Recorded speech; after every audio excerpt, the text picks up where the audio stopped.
तर ह्याच्यात आलेला होता रेड कलरचा ड्रेस. रेड हा माझा खूप फेवरेट कलर आहे, त्याच्यामुळं मग मी तो ओपन केला. ओपन केल्याच्यानंतर नेटची ओढणी होती त्याच्यामध्ये आणि कॉटनचा टॉप होता. मला वाटलं कॉटनमध्ये नाही येणार आहे, बट हा ड्रेस जो आहे कॉटनमध्ये आला. पण ठीक आहे, चला छान आहे. त्याच्यानंतर नाही का हा ओपन केला. छोटासा बॉक्स होता, म्हटलं याच्यामध्ये काय बघू. ओपन केल्याच्यानंतर त्याच्यात निघले इयरिंग आणि हे होते बटरफ्लायचे, जे की मी आता बटरफ्लाय घालून फिरणार आहे. वाव. त्याच्यानंतर चला पार्सल खोललं.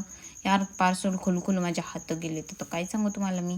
त्याच्यानंतर हे होतं आय शॅडो पायलेट आणि ह्याची पॅकिंग पण अशी जबरदस्त केली होती ना त्यांनी, की माझ्याकडनं ओपनच होत नव्हती. मग कसं पण बळजबरी मी कसं तरी कैची बेचीनं काढलं, ओपन केलं. आणि त्याच्यानंतर हे बघा, हे होतं माझं थोबाड रंगवण्यासाठी, जे की काळं मुळं झालेलं असेल मेकअपच्या शूटसाठी.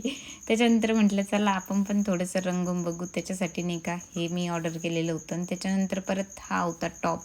हा टॉप